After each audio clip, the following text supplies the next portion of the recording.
when a man who earned the Medal of Honor, the Navy Cross, 2 Distinguished Service Medals, the Legion of Merit wizened, the Distinguished Flying Cross speaks. You don't ask why, you listen. Because Admiral Richard E. Byrd was no ordinary man. He flew further, risked more, and uncovered things no one was ever meant to see. And according to him, Antarctica is not what we've been told. In fact, it may not even be ours. According to Byrd, Antarctica is a place where civilizations have existed, hidden, ancient, and intelligent. If that's true, then everything we've been taught about our planet collapses. Why lie? That's the easy part. But the harder truth? What are they covering up? Richard E. Byrd wasn't just a decorated hero. He was an explorer obsessed with being first to fly over the North Pole, first over the South. Byrd didn't just lead expeditions. He funded the first to himself. But it was the third. Operation Highjump, that no one could explain away. It was a scientific mission, they claimed. But why bring 4,700 troops, destroyers, submarines, 33 aircraft, and 14 ships to explore snow? What they found or what found them changed the course of Byrd's life, and possibly human history. In 1938, Hitler sent a covert expedition to Antarctica. The ship, the Schwabenland, its mission: find ancient technology, maybe a doorway. On board were not just scientists, but members of the Thule Society, occultists, racists, fanatics. They believed in an ancient Aryan race living beneath the earth. Their goal: contact them, learn from them, arm themselves for the coming war. What they allegedly found was an oasis, 150 miles inland, warm water, vegetation, and no ice. A geothermal vent, a hidden paradise in the coldest place on Earth, they called it. Base 211. Byrd's 1946 expedition was massive. But it ended abruptly after just 40 days. Official excuse: bad weather. But February is peak summer in Antarctica. During a live radio transmission, Byrd disappeared. 3 hours. Radio silence. No signal. No aircraft. No explanation. When the feed returned, Byrd was different. Cautious. Haunted. He said nothing. But his diary published after his death spoke volumes. According to that diary, Byrd saw a mammoth. Then a city. It's crystalline, vibrant, impossible. Disc-shaped aircraft flanked his plane. They bore a swastika, and they took control. Byrd was escorted by tall blonde beings into a shimmering city. He met a man known only as the Master. You are in the domain of the Ariani, the Master said. The inner Earth, a place where war is forbidden, and nuclear weapons are watched. They had seen Hiroshima, Nagasaki. They feared what humans had become. They wanted Byrd to carry a warning to the surface. You are near the point of no return.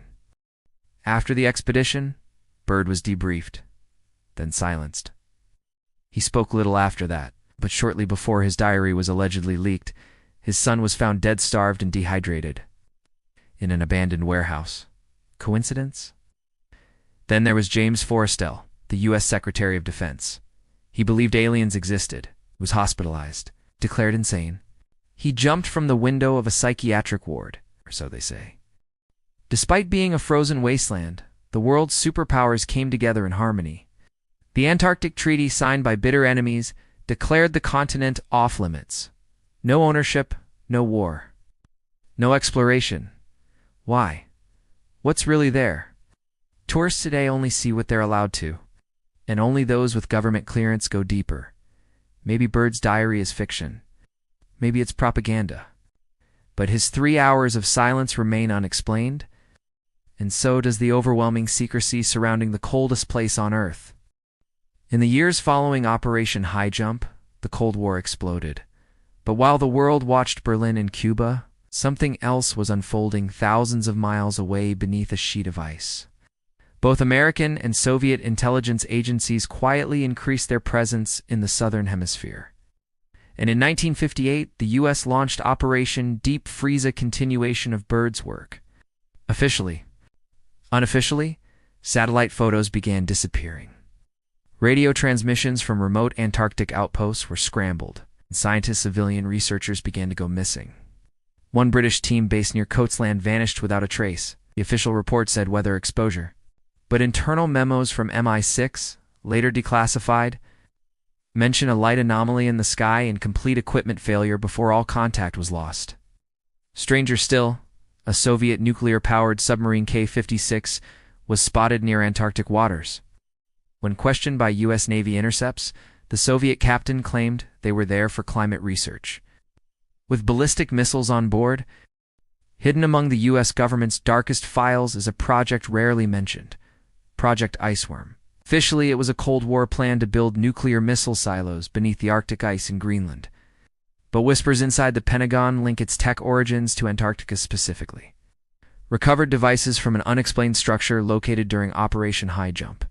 These blueprints were never supposed to exist. They contained details on energy sources that defied conventional physics, devices with zero heat signature, materials unknown to science, and carvings in a language never before seen. The recovered artifacts were reportedly stored at Wright-Patterson Air Force Base, the same place linked to the Roswell incident. Coincidence? Or was Antarctica Roswell before Roswell? Over the decades, a handful of military insiders have tried to come forward. Some lived to tell vague stories. Others didn't.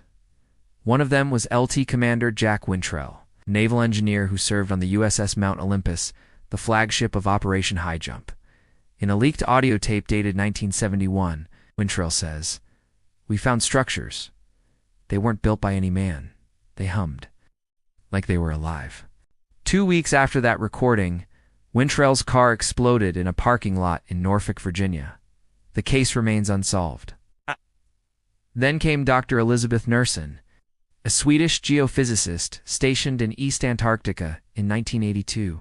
She claimed to have recorded subsonic frequencies, deep rumbles beneath the ice on a daily cycle, as if something was powering up. After a mysterious evacuation, she disappeared from public life.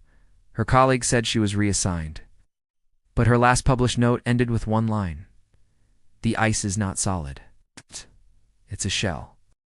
In 1959, the Antarctic Treaty was signed. 12 nations, including Cold War enemies, agreed to demilitarize the entire continent. Peaceful cooperation, shared research. But with one major condition: no independent exploration below certain latitudes. On paper, it sounds noble. In reality, it created the most impenetrable border on Earth. Since the treaty was enacted, nearly every expedition, scientific or exploratory, has been tightly monitored. Drones are not allowed. GPS signals are scrambled near certain zones, and civilians who venture too far south often disappear from news coverage. In 2016, a Brazilian amateur explorer attempted to cross the 60s latitude unlicensed. His last video shows a fast-moving object in the sky, then static. His body was found 3 months later on an uninhabited island, frozen upright in a kneeling position. No cause of death listed. So who, if anyone's watching us from below? Eyewitnesses, many from isolated Antarctic bases, have described orb-like lights, metallic humming, and even vertical aircraft piercing the clouds. UFO reports from McMurdo Station increased in 1984, 1987, and again in 2009. But these aren't your classic saucers. They appear to move through solid ice. Some even seem to emerge from the ocean and vanish into mountain ranges. More than once, satellite imaging companies have been forced to blur or redact entire regions near the South Pole. And in 2018, Google Earth quietly deleted over 120 square miles of high-resolution imagery south of Queen Maud Land. Why? If Admiral Byrd's account real or not carries any truth, then his warning should haunt us all. You have reached the point of no return, but some of you may survive. And to those we will return what was once yours. Who are they? Are they a breakaway civilization? A remnant of an ancient race? Aliens? Or are they us? The versions of humanity who made it through a previous extinction. We may never know the full story. But one truth lingers like frostbite. Something happened in Antarctica that terrified the world's greatest military into silence. And when the most powerful nations agree on only one thing, to keep the public out of Antarctica, you have to wonder what they are re-protecting. or more frighteningly, what they're protecting us from. This was not just a mission. This was not just a myth. This was the beginning of a global cover-up sealed in ice. If Admiral Byrd was telling the truth, then somewhere deep beneath the silence we are being watched, Antarctica is not empty, it is occupied. Thank you for watching Tato, where the forbidden becomes visible. If this left you asking, what else don't we know? You're exactly the kind of mind we're here for. Subscribe, comment what you believe, or what you fear. Is Byrd's message a myth? Or a warning? The truth might be under your feet, literally.